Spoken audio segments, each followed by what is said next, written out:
है। परिणाम के बारे में निश्चिंत है और परिणाम क्या होने जा रहा है कि फिर एक बार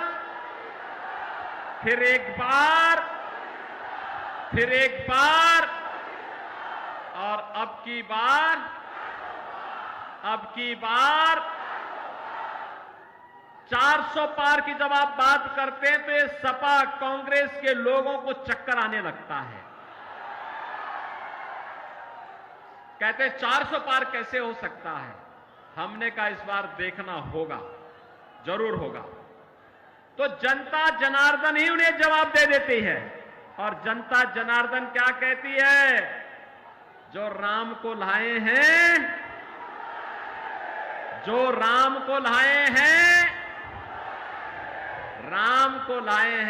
बहनों और भाइयों, भारत के इतिहास की सबसे महत्वपूर्ण घटना जो दुनिया के लिए असंभव था, जो कांग्रेस के लिए असंभव था, जो समाजवादी पार्टी के लिए असंभव था, मोदी जी ने संभव बनाया। 500 वर्षों का इंतजार समाप्त करवा करके अयोध्या में रामलला को विराजमान करवा दिया है। अब मुझे बताओ, आप में से कितने लोग राम भक्त हैं? राम भक्त अपना हाथ खड़ा करो और हाथ नीचे कर लो। आप में से कितने रावण के भक्त हैं? रामद्रोही कितने हैं? कोई है क्या रामद्रोही? कोई भी अपने को रामद्रोही नहीं कहेगा, राम विरोधी नहीं कहेगा। लेकिन बहनों और भाइयों, आज भी रावण समाप्त नहीं हुआ है। कांग्रेस और समाजवादी पार्टी के रूप में उसका जिन्न आज भी मौजूद है।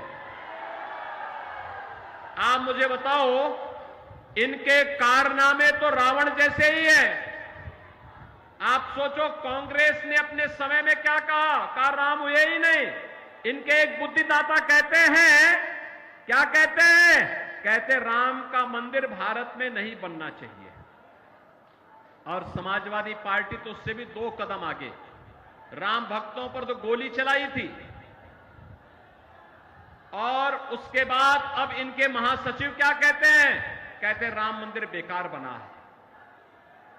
अरे भाई, प्रभु राम की कृपा जब तुम पे हो ही नहीं रही है तो तुम तो ऐसा ही कहोगे। और देश कहता है, हो हई वही जो राम रसी राखा, होगा वही जो रामलला चाहेंगे। और रामलला तो अपने भक्त मोदी को तीसरी बार भारत की सत्ता सौंपने का निर्णय ले चुके हैं। और इसलिए बहनों और भाइयों, ये चुनाव तो राम भक्तों के बीच में और रामद्रोहियों के बीच में है। एक तरफ रामद्रोही है, ये लोग देश के खिलाफ विद्रोह कर रहे हैं। गरीबों के साथ, महिलाओं के साथ, नौजवानों के साथ, किसानों के साथ, व्यापारी के साथ, बेटी के साथ, इन सब के साथ इन्होंने द्रोह किया। इनके हकों पे डकैती डाली। इनके समय में गरीब भूख से मरता था, बेटी और व्यापारी सुरक्षित नहीं थी, देश के अंदर जगह जगह आतंकी वारदातें होती थी। और जब आतंकवाद पर हम इनके खिलाफ बोलते थे कि भाई ये आतंकवाद की समस्या का समाधान करो, तो कहते थे हम क्या करें, लाचार होते थे। कहते थे आतंकवादी तो सीमा पार के हैं। बहनों और भाइयों, आज आतंकवाद समाप्त, देश की सीमाएं सुरक्षित, दुनिया के अंदर भारत का सम्मान बढ़ा है। अब तो पटाखा भी जोर से फट जाए ना तो पाकिस्तान सफाई देता कि भैया मेरा हाथ नहीं है, मुझे माफ करना, मैं इसके पीछे नहीं हूं। भय बिनु होई न प्रीति। ये पाकिस्तान जो आज बोली उसकी बदल गई है, उसे मालूम है ये नया भारत है, मोदी का भारत है। छेड़ता नहीं है, लेकिन कोई छेड़ता है तो उसको छोड़ता भी, घर में घुस करके मारता है, घर में घुस करके। ऐसे ही आप देखो, ये समाजवादी पार्टी के मुखिया क्या क्या बातें करते हैं भैया, आप देख रहे हो ना इनके हाल। यानी राम भक्तों पर गोली चलाते थे, लेकिन आतंकवादियों को जिन्होंने काशी में संकट मोचन मंदिर पर हमला किया, अयोध्या में राम जन्मभूमि पर आतंकी हमला किया, उन आतंकवादियों के मुकदमों को ये वापस लेते हैं। राम भक्त कल्याण सिंह जी जो प्रदेश के पूर्व मुख्यमंत्री थे, उनकी मृत्यु होती है, संवेदना के एक भी शब्द नहीं। और अभी पूर्वांचल का एक दुर्दांत माफिया मरा था, उसके घर मातम मनाने के लिए चले गए। माफिया और समाजवादी पार्टी का चोली दामन का संबंध है, ये अलग हो ही नहीं सकता है। और इसीलिए हमने भी तय किया है, भगवान राम का प्रणता निस्सरहीन करो मई भुज उठाए प्रण कीन। हमने भी तय किया है, उत्तर प्रदेश की धरती से भारत विरोधी रामद्रोही और ये जो माफिया गरीबों का खून चूसते थे, इनको पूरी तरह हटा करके रहेंगे, पूरी तरह समाप्त करके रहेंगे। और इसीलिए आज मैं आया हूं आपसे कहने के लिए, हर राम भक्त भाजपा के पक्ष में है, हर राष्ट्र भक्त भाजपा के पक्ष में है। और बहनों और भाइयों, एक तरफ मोदी जी के द्वारा किया गया काम, highway, railway, airport, IIT, IIM, AIIMS, दुनिया का सबसे अच्छा कैंसर हॉस्पिटल आपके वाराणसी में खुल चुका है, मुंबई अब नहीं जाने की आवश्यकता है। ऐसे ही ये गिरीश यादव, रमेश सिंह, रमेश मिश्रा, ये सभी लोग जब मेरे पास आए, इन लोगों ने कहा कि हमारा जौनपुर का मेडिकल कॉलेज चालू हो। बहनों और भाइयों, मुझे बताते हुए प्रसन्नता है, जौनपुर का मेडिकल कॉलेज चालू हो गया। हमने कहा जितना पैसा लगेगा हम देंगे, लेकिन इसको बंद नहीं होने देंगे। अभी देखो ना, इस शाहगंज में रमेश सिंह यहां इथेनॉल का प्लांट भी लगा दिए और यहां पे सैकड़ों लोगों को नौकरी मिलेगी। और मैं तो उनसे कहूंगा उसके बगल में एक आईटीआई खोल दीजिए, इथेनॉल प्लांट के लिए एक ट्रेड उसमें दे दीजिए। आप देखना यहां के लोग दुनिया के अंदर नौकरी भी प्राप्त करेंगे। और जब यहां निवेश होगा, अब हम औद्योगिक निवेश की नई गति को आगे बढ़ा रहे हैं, क्योंकि अब यूपी में दंगा नहीं होता, कर्फ्यू नहीं लगता। दंगाई और कर्फ्यू वाले सब, दंगाई और कर्फ्यू लगाने वाले सभी लोगों की राम नाम सत्य की यात्रा निकल गई है। और इसलिए बहनों और भाइयों, मैं आपसे कहने के लिए आया हूं, आपसे एक ही बात कहने के लिए आया हूं कि ये जो भाजपा ने विधायक बनाए हैं, ये विधायक, इस सांसद के प्रत्याशी, ये सभी इतना विकास कराएंगे, इतना विकास कराएंगे, आप मांगते मांगते थक जाएंगे और दुनिया आपके पास नौकरी मांगने के लिए आएगी जौनपुर में। बहनों और भाइयों, मैं आज इसीलिए आपके पास आया हूं। ये कांग्रेस, ये समाजवादी पार्टी और कांग्रेस का जो इंडी गठबंधन है, ये जब भी एकजुट हुआ है, खतरे की घंटी का संकेत होता है। याद करिए, मैं एक घटना नहीं बता रहा हूं। अयोध्या में जब आतंकी हमला हुआ था, तब प्रदेश में समाजवादी पार्टी की सरकार थी और केंद्र में कांग्रेस की सरकार थी। जब संकट मोचन मंदिर पर आतंकी हमला हुआ था, तब भी ये दोनों लोग सरकार में थे। जब अयोध्या, वाराणसी और लखनऊ की कचहरियों पर हमला हुआ था, तब भी ये दोनों सरकार में थे।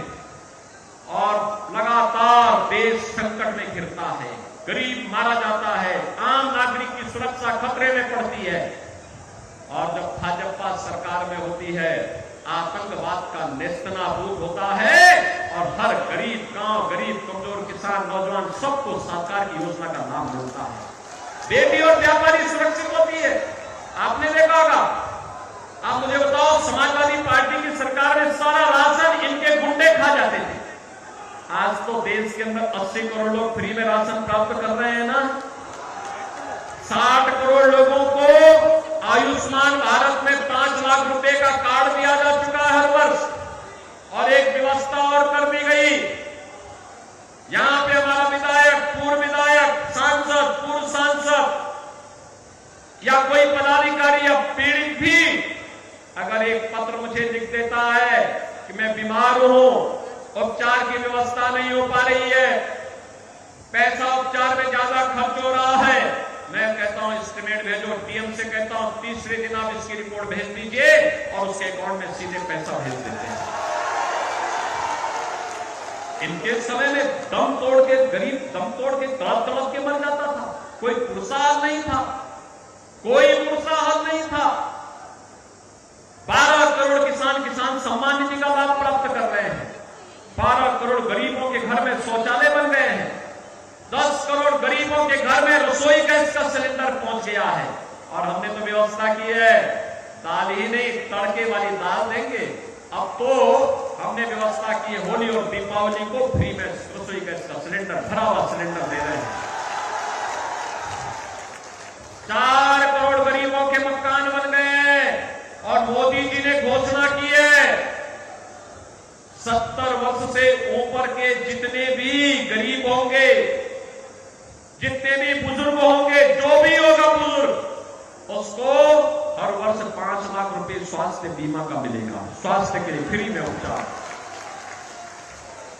और बाकी जितने गरीब मकान के लिए बचे होंगे, अब इसे सूची तैयार करिए, सबको एक एक मकान मिलेगा। नल भी है, हर घर में नल भी है और नल में जल भी आ रहा है, इसकी व्यवस्था भी पुख्ता कर दी गई है। और इसलिए बहनों और भाइयों, हम सब आपके बीच आए हैं। ये कांग्रेस और समाजवादी पार्टी एक खतरनाक मंशा से आपके बीच आई है। इनकी खतरनाक मंशा सुनेंगे आप क्या? ये है सबसे पहले इनकी, अब देखो ये नारे लगाते थे, झूठ बोलते हैं बहुत, जनता इनके असलियत जान चुकी है, बार बार ठुकरा चुकी है, बार बार हरा चुके, 14, 17, 19, 22 बार बार जनता जनार्दन को जवाब दे चुकी है। और अब तो एक खतरनाक मंशा के साथ ये लोग आए हैं। खतरनाक मंशा क्या है इनका? ये लोग राहुल गांधी से जब पूछा गया कि गरीबी के लिए क्या करेंगे, तो कहते हैं, राहुल गांधी क्या कहते हैं? कहते हैं गरीब में एक झटके में गरीबी हटा दूंगा। कहा कैसे? कहा कि हर व्यक्ति की संपत्ति का सर्वे कराऊंगा। और संपत्ति का सर्वे करा के क्या करेंगे? उसने कहा कि उनके पूर्वजों के द्वारा जो संपत्ति मिली होगी, खेत खलिहान, आपका घर, जेवर, पैसा, उसमें से आधा हम लोग ले लेंगे। आधा लेकर के फिर कांग्रेस और समाजवादी पार्टी के गुंडे उसको हड़पेंगे। बहनों और भाइयों, औरंगजेब की आत्मा घुस गई है ये समाजवादी पार्टी और कांग्रेस के लोगों के अंदर। कोई मुसलमान भी अपने पुत्र का नाम औरंगजेब नहीं रखता है। मुगल सल्तनत का सबसे क्रूर बादशाह था औरंगजेब, और इतना क्रूर था, पहले अपने भाई की हत्या किया और फिर अपने बाप को ही कैद में डाल दिया। अब ये तो इन्हीं लोगों का इतिहास होगा। लेकिन भारतीय जनता पार्टी अब औरंगजेब की आत्मा को जीवित नहीं होने देगी, वो दफन की जा चुकी है, दोबारा उसको जीवित नहीं होने देगी। ये जजिया कर जो लगाना चाहते हैं, विरासत टैक्स के आधार पर आपकी संपत्ति को हड़पना चाहते हैं, इसको नहीं हड़पने देंगे। एक दूसरा, अनुसूचित जाति, जनजाति और पिछड़ी जाति के आरक्षण पर सेंध लगाना चाहते हैं। कांग्रेस ने और समाजवादी पार्टी जब इन्हें समर्थन कर रही थी, तब इन्होंने शरारत की थी, भाजपा ने विरोध किया। कर्नाटका में इनकी सरकार है, आंध्र में जब इनकी सरकार थी, तब भी इन्होंने वहां पर पिछड़ी जाति के आरक्षण का अधिकार मुसलमानों को दे दिया। क्या आप ये स्वीकार करेंगे? क्या ये स्वीकार करेंगे? क्या बहनों और भाइयों, कतई नहीं। बाबा साहब भीमराव अंबेडकर ने कहा था कि धार्मिक आधार पर आरक्षण भारत के विभाजन की नींव पैदा किया था। हम दोबारा धार्मिक आधार पर आरक्षण नहीं होने देंगे। अनुसूचित जाति, जनजाति और पिछड़ी जाति को मिलने वाला आरक्षण मिलेगा, महिलाओं को मिलने वाला आरक्षण मिलेगा। लेकिन कोई मुसलमान ये चाहता है कि कि मुस्लिम होने के कारण उसको आरक्षण मिले, कभी नहीं मिलेगा, कभी नहीं मिलेगा। हिंदुओं का आरक्षण कभी कोई नहीं ले जा सकता। और इसलिए आज मैं आपके पास आया हूं आपसे कहने के लिए, भारतीय जनता पार्टी ने कृपा शंकर जी को आपको बीच में उतारा है। नाम ही कृपा शंकर है।